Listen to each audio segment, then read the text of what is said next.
আসসালামু আলাইকুম ভিউয়ার্স। আপনারা অনেকেই প্রায় সময় জানতে চান যে জন্ম নিবন্ধন অনলাইন করা আছে কিনা সেটা বুঝবো কিভাবে। সেটা বোঝা একদমই সিম্পলি, আপনি জাস্ট গুগল ক্রোমে যাবেন, ওখান থেকে লিখবেন BDRIS, উপরে দেখবেন জন্ম নিবন্ধন জন্য আবেদন, এরকম একটি অপশন চলে আসছে, এখানে ক্লিক করবেন। এছাড়াও ডিরেক্ট জন্ম নিবন্ধন চেক অনলাইন লিখলেও কিন্তু চলে আসবে। ডেস্কটপ মুট করে নেবেন, দেন হচ্ছে এখানে চাপ দিয়ে ধরে রাখবেন।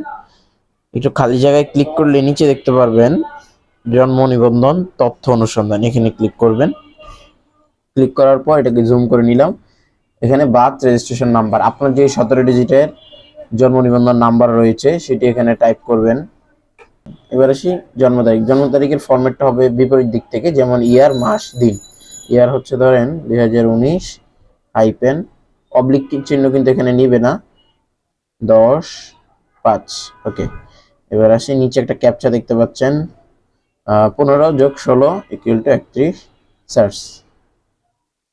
এবং জুম করলে দেখতে পারবেন আপনি কোন জন থেকে করছেন, আপনার এটা অনলাইনে আছে কিনা সব রেকর্ডস এখান থেকে চলে আসবে।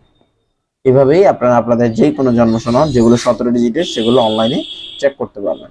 ভিডিওটি হেল্পফুল হলে সাবস্ক্রাইব মাই চ্যানেল এবং লাইক করে ভিডিওটি শেয়ার করে দিন।